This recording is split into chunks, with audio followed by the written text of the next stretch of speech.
Hello class 3rd. Today we will start your next exercise, exercise 29 chapter 8 division. देखिए आपने division किए, हमने word problem division किए, simple division भी किए और क्वेश्चन फाइंड आउट करना भी सीखा. अब देखिए यहाँ है आपका divide and find the question. आपके जो डिवाइड है वो थोड़े से बड़े कर दिए गए हैं, आपको इनमें क्वेश्चन फाइंड आउट करना है. तो चलिए स्टार्ट करते हैं. देखिए हमारा फर्स्ट क्वेश्चन है 36 डिवाइडेड बाय 3. 36 को 3 से डिवाइड करना है. जो जिस तरह से हम करते आए हैं हम उसी तरह से करेंगे. देखिए हमने जिस नंबर से हमें डिवाइड करना होता है उसे बाहर लिखते हैं और जिस नंबर को डिवाइड करना होता है उसे हम अंदर लिखते हैं. डिवाइड करने से पहले आपने एक चीज देखी होगी, जब हम डिवाइड करते हैं तो हम ये देखते हैं जिस नंबर में हमें डिवाइड करना है उस नंबर में हमें 1 डिजिट को डिवाइड करना है या 2 डिजिट को डिवाइड करना है. अगर हमारा सम ये होता, हमें 2 से 12 को डिवाइड करना है, तो हम ये देखते हैं हमें 1 डिजिट में करना है या दोनों डिजिट में करना है. उसके लिए क्या करते हैं, अगर आपकी फर्स्ट डिजिट जो हम डिवाइड करेंगे उस नंबर से कम है तो आप 2 डिजिट्स ले लीजिए, और अगर आपकी जो फर्स्ट डिजिट इस वाले नंबर के इक्वल है या फिर इससे ज्यादा है तो आप सिर्फ सिंगल डिजिट लेंगे. ओके, तो यहाँ देखिए आपका फर्स्ट क्वेश्चन 3 से आपको 36 को डिवाइड करना है. आप पहले फर्स्ट डिजिट को देखिए, यहाँ कितना है 3. अभी आपको बताया था जो फर्स्ट डिजिट है वो या तो जिस नंबर से हमें डिवाइड करना है उसके इक्वल यानी कि बराबर होनी चाहिए या फिर उससे ज्यादा होनी चाहिए. अगर कम होती है तो हम 2 डिजिट्स के साथ डिवाइड करेंगे, और अगर उसके इक्वल है या उससे बड़ी है तो ओनली 1 डिजिट में डिवाइड करेंगे. तो देखिए हमारा जो 3 दिया है, सबसे पहले 3 के इक्वल है यानी कि हमें जो डिवाइड करना है वो फर्स्ट डिजिट से करना है.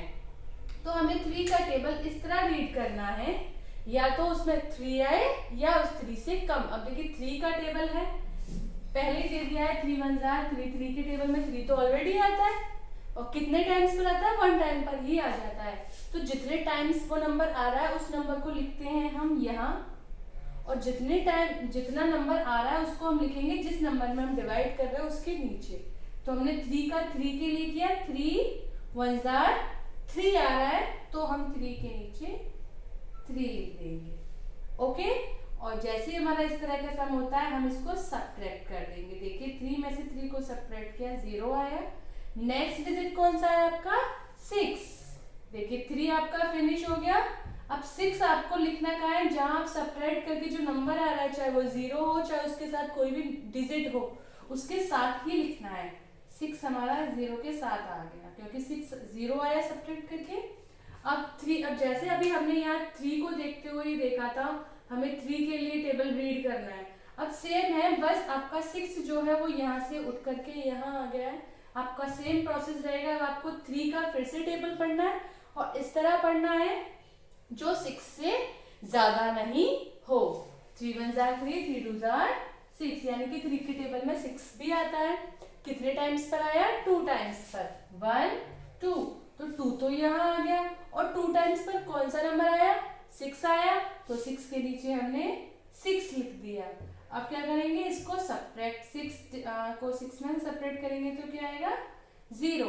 अब देखिए इसके बाद आपको कोई डिजिट दिख रही है नहीं ना, यानी कि हमारा सम यहाँ पर आकर के कंप्लीट हो गया. अब आपकी जो आपको बताना है, देखिए divide and find the question. Divide तो हमने कर लिया, अब हमें क्वेश्चन फाइंड आउट करना है. क्वेश्चन किसे कहते हैं, देखिए जो नंबर लास्ट में बचता है वो होता है आपका रिमाइंडर. क्या होता है, रिमाइंडर. और जो आपका आंसर आया होता है उसको बोलते हैं हम क्वेश्चन.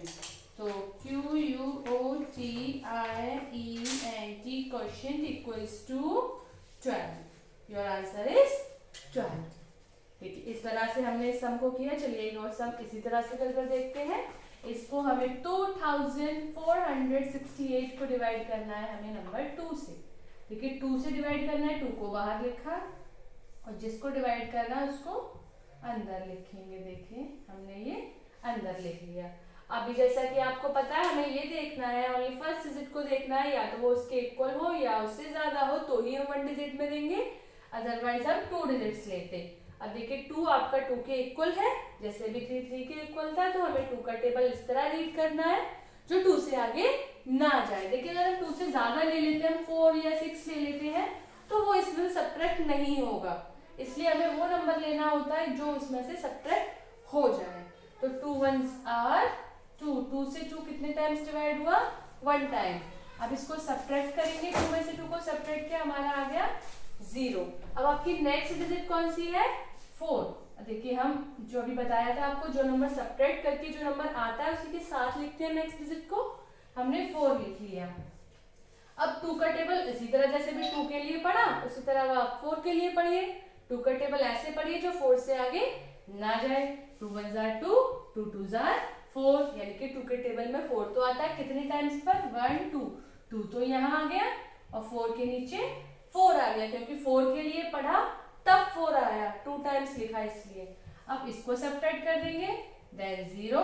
अब नेक्स्ट डिजिट देखिए आपकी कौन सी है, 6। तो हम 6 को इसी तरह एरो करते हुए लाएंगे। हमने एरो इसलिए करना है बेटा जिससे आप भूलो ना, आप डिजिट ज्यादा होते हैं तो भूल जाते हैं अक्सर।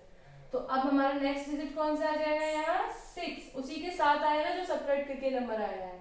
अब 2 का टेबल इस तरह रीड कीजिए, 6 से आगे ना जाए, जैसे भी 2 के लिए पढ़ा, अब 4 के लिए पढ़ा, अब 6 के लिए। 2 1s are 2, 2 2s are 4, 2 3s are 6। देखिए 6 आता है कितने टाइम्स पर, 3 टाइम्स पर, तो 6 के नीचे 6, सब्ट्रैक्ट का साइन लगाया, 0 आया। अब नेक्स्ट डिजिट है आपका 8, 8 लिख लिया। 2 1s are 2, 2 2s are 4, 2 3s are 6, 2 4s are 8, यानी कि 2 के टेबल में 8 भी आता है, कितने टाइम्स पर, 4 टाइम्स पर। तो 8 के नीचे 8, सब्ट्रैक्ट किया, 8 सब्ट्रैक्ट 8 में से 8 को, तो कितना आया, 0। देखिए अगर ये और डिजिट होती तो उस तरह उसको लिखते जाते और टेबल्स रीड करते हुए उन्हें फाइंड करते जाते। अब आपकी डिजिट्स फिनिश हो गई, यानी आपका सम भी देखिए फिनिश हो गया, आपका रिमाइंडर 0 आया और क्वोशिएंट कितना आया, 1234। तो क्वोशिएंट इक्वल्स टू 1234। तो इस तरह आपको एक्सरसाइज 29 दी है, जो आपको जिसमें आपको डिवाइड करना है, देन क्वेश्चन फाइंड आउट करना है। तो आपको अपनी आपकी एक्सरसाइज 29 इसी तरह अपनी नोटबुक में प्रॉपर रफ कॉलम ड्रॉ करते हुए करनी है। नेक्स्ट क्लास में हम नेक्स्ट एक्सरसाइज पढ़ेंगे। Till then bye bye.